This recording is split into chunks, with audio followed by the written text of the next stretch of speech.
We're live. Hi. Woo. We are live. All right. Quick correction to yesterday's episode when I talked about how founders are able to exit early using loans against their shares. I meant to say it's possible if you have a top tier VC. I accidentally misspoke. I said top tier banker, but I meant to say VC, because then you have trust because this VC has built up all this brand equity. It's such a strong name. So the banks trust you. They'll give you a loan against your shares. That's what I was told from this private equity guy who I had drinks with yesterday. And then the other thing is the people who do this, their argument is F the bankers. I think I said on yesterday's show, F the VCs. I meant to say what they say is F the bankers. That's the argument for why some founders will take loans against the shares in their company that they will not pay back. And that's a way that people actually exit early. And that's in opposition to the Warren Buffett approach, which is the Warren Buffett approach is it takes 20 years to build a reputation. 20 years to build a reputation. How long does it take to ruin it? 5 minutes. That is the Warren Buffett approach. All right. I'm going to talk to you about hacking brand equity and some other things that are on my mind. Why am I going to talk to you about hacking brand equity? I was watching some videos from these 21-year-old dropshippers yesterday, and they were doing pretty well. They're making a few dozen thousand dollars a month doing dropshipping on TikTok. And their problem was that this didn't last very long. It was very hit and miss. But the biggest thing that they all agreed on is that they didn't have brand equity. Affiliate marketers, savvy, flash in the pan marketers everywhere, this is what they want. They want brand equity. It's one of the most important things. What is brand equity? If you don't know, brand equity it's a value premium on a brand name. It's this, like, I've heard this name a dozen times and it has a good reputation. I'm going to pay more for it, or I'm going to trust it more. And then the brand can get you to do all sorts of stuff because you trust it more. The way to get brand equity, well, before I get into that, the benefits is you get prestige. People perceive more value. Like I said, you can charge more if you have brand equity, and you get top of mind awareness. If you don't know what that is, that's when you think of a niche, you think of that brand. That's top of mind awareness. And you get it basically from consistency in vocality over time. So the longer you are vocal about a specific thing, the more brand equity you get. And also having some level of quality is important. You shouldn't be turning out complete garbage within your niche. But oftentimes, the way that people's minds work is there's just a one person in their mind for a certain niche. You have, for a lot of people, I'm the SEO guy or the viral marketing guy for a lot of people. In other people's minds, you have, like, if it's cooking, you have the steak guy, you have the pickle guy, you have the HR person, you have these people in different experts. My friend Vriti, in my mind, I have a friend Vriti, she's very vocal online, crushing it. She's the edtech person in my mind because she makes a lot of content on every channel about education technology. She has built up brand equity in edtech because she has been doing this for years. And she derives insane value from it and gets insane opportunities from it. Let me say what's absurd. Let me say what I think is really absurd. I know a lot of people who will build brand equity for like 6 months and then just abandon that brand equity by switching verticals.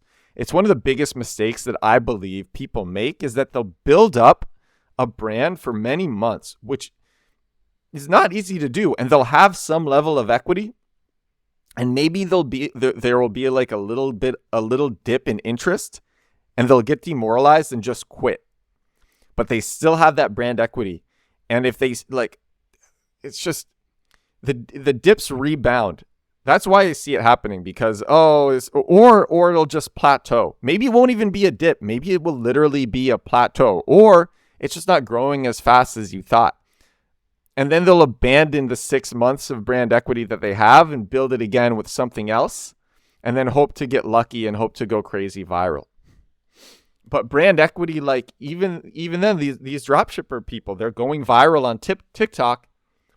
And they're like, yeah, but I don't have brand equity. And brand equity is where people derive the real value from.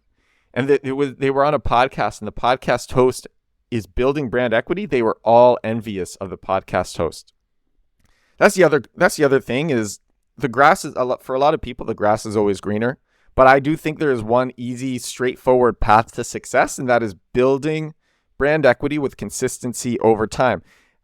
Are there ways to hack that? I believe there are. I'm going to talk about them. Right now, Twitter follower ads, or Twitter ads in general, but especially Twitter follower ads, crazy opportunity. Twitter ads are so cheap.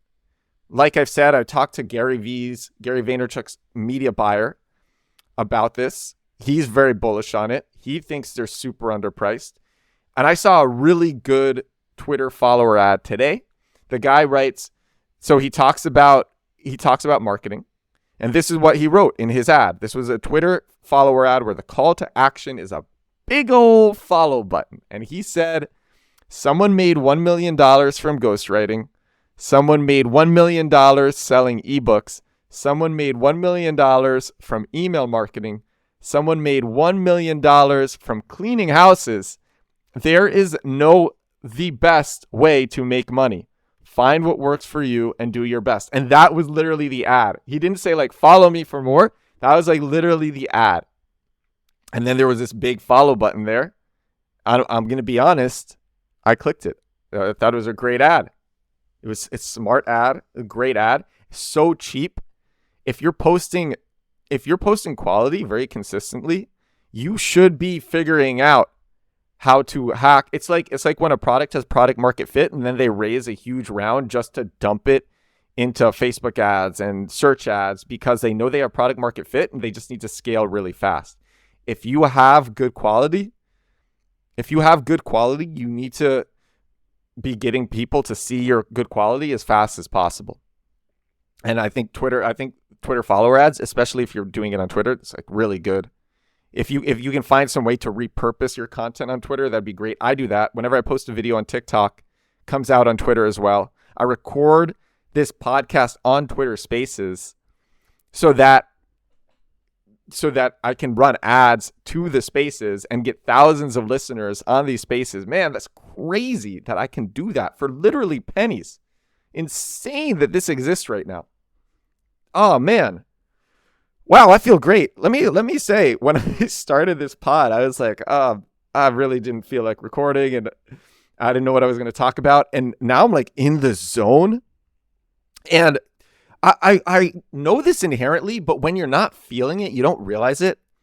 But your mindset on something just really sets everything. If you're not feeling it, if you're not feeling optimistic, if you're not feeling positive, your content's not going to be that good. But if you feel positive, you can turn a piece of crap into steak dinner. No, for real, the mindset is so important. People, I have a daily journal, and I'm actually going to read what I wrote. This is totally hubristic, and I shouldn't share this. Like, people listening will probably think that I am like so arrogant sharing this, but this is what I wrote. I go on a lot of podcasts, and this one person wanted to ask me questions before the podcast. So I said, this is what I wrote. Morning video chat. This was yesterday. Morning video chat with, I won't say the person's name or the name of the podcast. This is an interview call that this person has. And then I say, the person loves me. And then I write, it's weird how all the podcasters and in general, a bunch of people I meet are just so infatuated with me. I don't completely understand the magnetism I have. And I wrote that. But if I was to guess the magnetism I have, it's because I would say more than 50% of the time I feel really good. And then the other The other 50% of the time, I just feel mediocre, but I don't feel down or pessimistic. I just feel like, I think like what I was trying to record before this, I kind of just felt mediocre. Now I feel really good and very happy and pretty positive.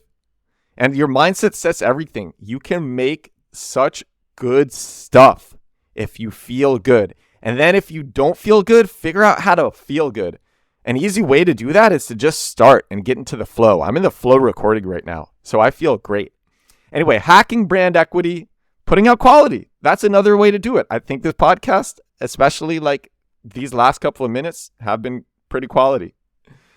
So yeah, follower ads on Twitter. That's great. SEO, I'm so hyped about search engine optimization because it adds up. What I'm going to be doing with this podcast is targeting like keywords like best motivational podcast. Literally HubSpot. They do great SEO. They have the HubSpot Podcast Network, which is for business podcasts. They're literally doing the same thing, but since they have higher domain authority, which is literally, domain authority is literally like an algorithmic metric on the internet for brand equity. That is actually what domain authority is. And since they have more of it, they're able to rank for more competitive terms. But I'm not going to go after the keywords, the terms that they are going after. I'm going to go after ones that are less competitive, but will still bring substantial listeners each month. And then I will leverage that into bigger and bigger and bigger wins. And it's crazy how SEO is my favorite channel because everything boosts it and it all adds up over time. Everything boosts it. Everything goes back to your brand name. It builds the brand equity, builds the domain authority, so it boosts it up, and then you can rank for more competitive keywords, or the keywords that you're already ranked for will increase. And if you're number one, they'll stay there, and you get all of these customers and people who are interested in your brand over time, and it compounds. I've done this for many brands, and it's amazing, the effects. The thing that I wish I did sooner. The thing that I wish I did sooner is with my own personal site. I've been ranking on my own personal site, edwardsturm.com, since 2016. If you have an SEO tool, you literally can just like put edwardsturm.com into it and see what I rank for. And I've been pretty consistently getting several hundred visitors a day from SEO. And the thing that I wish I did sooner is I wish I was collecting emails. I only started an email newsletter and collecting those emails at the beginning of this year when I redid my site. And I can't believe how much I missed out on by not having a simple pop-up on my website and not having that years ago. Crazy to think about. How we have these media assets that have traction, and we just kind of let them die. Again, people abandoning brand equity. I was dumb back then. That was dumb. It was a dumb thing. So don't abandon stuff. Keep that brand equity going. Keep building it. Don't make the mistake that so many other people make. I do this daily podcast because I think it's a way to grow faster. But I also know the moment I abandon it, I literally lose. Like, you also have to think about in terms of like what you lose. You lose days, months, weeks, years of work, and just because you feel a little bit down. So your mindset sets everything. Brand equity, an amazing phenomenon, honestly. Amazing phenomenon. I really like it. Last thing I want to talk about, I really like footers, because footers of websites, it's an excuse to run cool experiments. This idea just occurred to me randomly because I was looking at the footer of, what website was it? It might have been it might have been HubSpot. I was looking at the footer, I think, for HubSpot, because they have so many different things in their footer. And I was thinking, like, I do that with my footers, because it's just, you can put you need to, with SEO, You don't want to have, it's called an orphan page because nothing links to it. So you need to link to it from somewhere. And with these like experiments, oftentimes it will be linked to from the footer or within a hub page that is linked to from the footer. And if you go to edwardstrom.com, on the bottom left corner, I have like a smiley face that flips upside down. And I made this page for fun, just as an experiment. Flips upside down when you hover over it. And it's like total experiment. And I'm going to be putting up a few more experiments on my site soon. I love these little things. Footers are fun for running little marketing experiments, just seeing what will happen.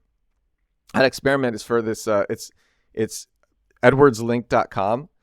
I wanted like a Linktree type thing that was my own brand. I didn't want to actually get Linktree, so I literally bought a domain and I bought edwardslink.com.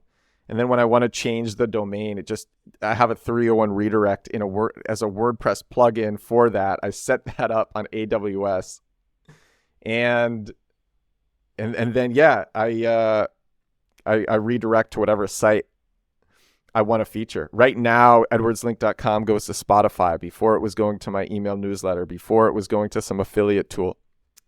So, and I just made it for fun. I called it the Edwards Link Project. I thought it was cool. All right, this is episode 29 of The Edwards Show. Brand equity, build it. I'm going to talk to you again tomorrow. Bye now.